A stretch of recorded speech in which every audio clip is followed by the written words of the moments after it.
senhores, meu nome é Jorge Forjarini, professor de Direito Administrativo do Verbo Jurídico. Estou aqui para apresentar resolução de questões aplicadas no nosso simulado para o Tribunal Regional Federal da 4ª Região.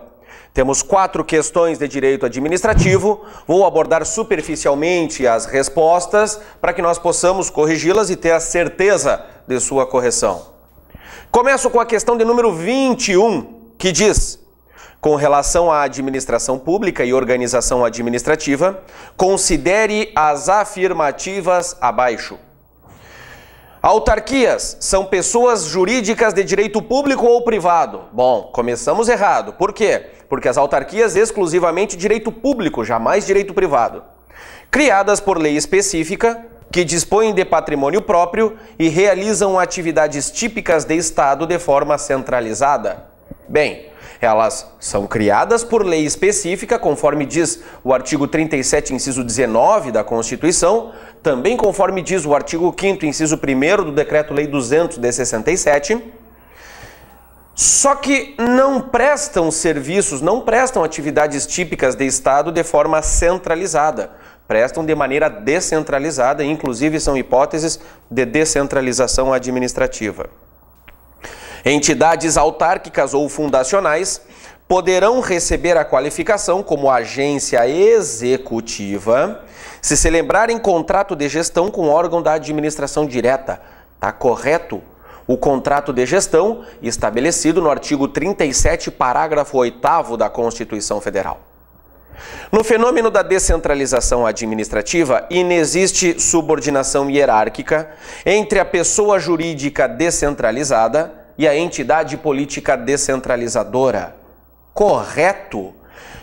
Item 3º está correto porque inexiste subordinação entre a entidade descentralizadora e a entidade descentralizada, certo? Existe uma mera relação de vinculação, não de subordinação. Correto a 2 e a 3 e a 4. Empresas públicas e sociedades de economia mista, por possuírem natureza jurídica de direito privado, não se submetem ao controle do Tribunal de Contas. Absolutamente incorreto. É claro que se submetem ao controle do Tribunal de Contas.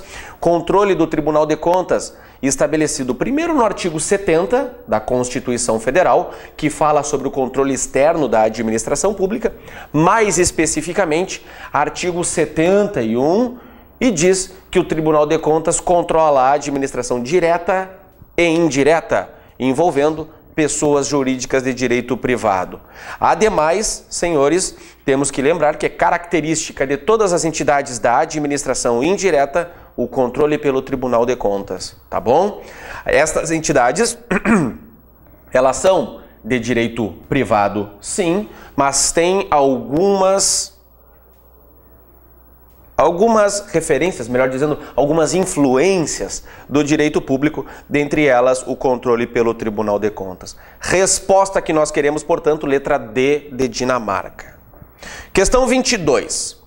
No que se refere à teoria e doutrina referente aos atos administrativos, é incorreto afirmar que a presunção de legitimidade é relativa ou juris tantum, ou seja, não impede que o afetado conteste o ato, as alegações que o embasam e produza a prova em contrário. Tá certo ou tá errado? Certíssimo. A presunção ela é relativa, não é absoluta. Ela permite prova em contrário. Os atos administrativos são sempre passíveis de controle judicial. Certo. Poucas vezes a palavra sempre pode ser utilizada numa questão de maneira correta. E aqui é uma das hipóteses. Os atos sempre são passíveis de controle judicial, exclusivamente quanto à legalidade. O ato administrativo pode ser executado pela própria administração pública, independentemente da intervenção do Poder Judiciário, em face do atributo da tipicidade. Errado. Errado porque, sim, o ato pode ser executado pela própria administração, no entanto, em face do atributo da autoexecutoriedade, não da tipicidade. Letra D. Os atributos da presunção de veracidade e de legitimidade não se confundem. Pessoal, pegadinha. A Fundação Carlos Chagas parte da ideia da Maria Silvia Zanella de Pietro, segundo o qual presunção de legitimidade é uma coisa, presunção de veracidade das alegações é outra. Portanto, na prática, é muito difícil distinguir uma coisa da outra. Mas, na teoria e para efeito de concurso público, são atributos diferenciados entre si. O motivo, um dos requisitos do ato administrativo, pode ser conceituado como pressuposto de fato e de direito, em virtude do qual a administração age, correto, portanto, lembrando que motivo não se confunde com motivação. Resposta letra C.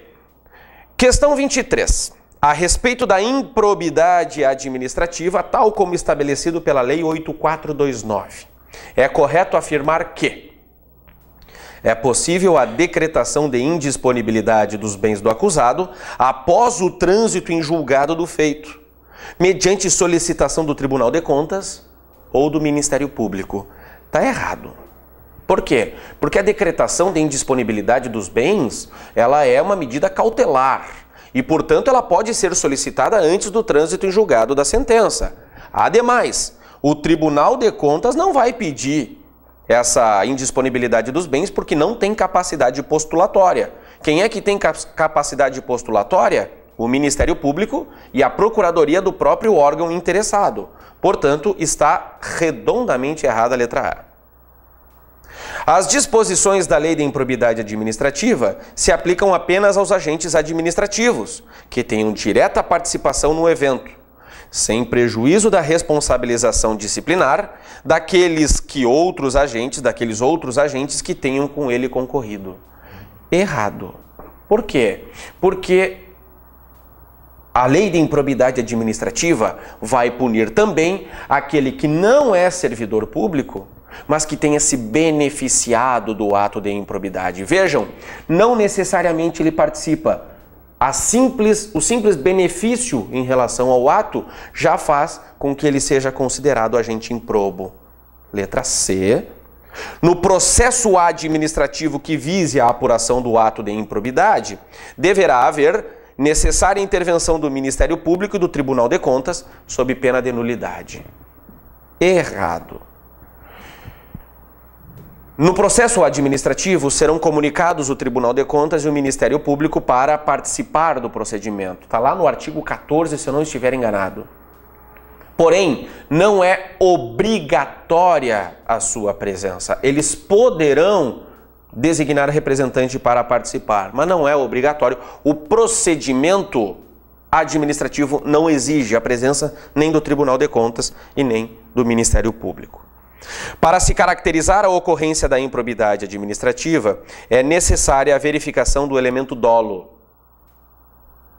Não. O artigo 10 da Lei da Improbidade fala expressamente que o ato de improbidade administrativa pode se dar na forma culposa, principalmente no que diz respeito à lesão ao erário. A perda dos direitos políticos não consta dentre as sanções aplicáveis pela prática de atos de improbidade administrativa. Certo, pessoal, é suspensão dos direitos políticos. Não se confunde com perda dos direitos políticos. Existe a perda da função pública e a suspensão dos direitos políticos, não a perda dos direitos políticos. Estou falando aqui do artigo 12, incisos 1, 2 e 3. Por fim, questão 24.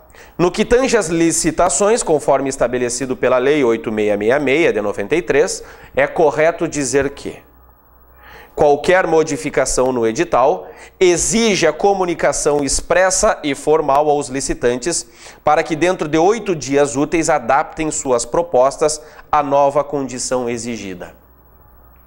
Está errado. Está errado por quê?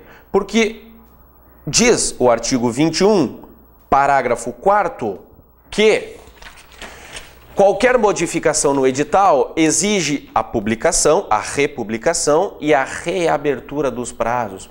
Não fala nada em prazo de 8 dias para readequação. Fala em reabertura, sejam devolvidos os prazos. Letra B. A alienação de bens imóveis de propriedade da administração direta e de entidades autárquicas e fundacionais poderá ser realizada pela modalidade de leilão quando adquiridos pela administração em razão de procedimento judicial ou da ação em pagamento. Correto. É justamente o que diz o artigo 19, inciso 3º. Artigo 19, inciso 3º da Lei 8666. O leilão poderá ser utilizado para a alienação de bens imóveis, no caso de dação em pagamento ou procedimentos judiciais. No caso em que couber a modalidade de licitação concorrência, a licitação poderá utilizar a tomada de preços. E nos casos em que couber a tomada de preços, poderá utilizar o convite. Errado. Errado porque é justamente o que diz, é justamente o contrário do que diz o artigo 23, parágrafo 4º. Acho que é o 23, parágrafo 4º, vocês podem dar uma analisada. Diz o seguinte: em qualquer caso se pode utilizar a concorrência. E, onde couber o convite, pode-se utilizar a tomada de preços. A licitação é inexigível para a contratação de serviços de publicidade, desde que comprovada a notória especialização do contratado. Errado. Artigo 25, inciso 2º, é vedada a inexigibilidade para serviços de publicidade. E letra E, é dispensável a licitação para a contratação de qualquer profissional do setor artístico, desde que consagrado pela crítica especializada ou pela opinião pública. Também está errado, porque é a hipótese de inexigibilidade. Então, a resposta, ou melhor, o gabarito que nós queremos: 21, letra D, 22, letra C, 23, letra E e 24, letra B. Espero que tenham gostado. Fiquem conosco.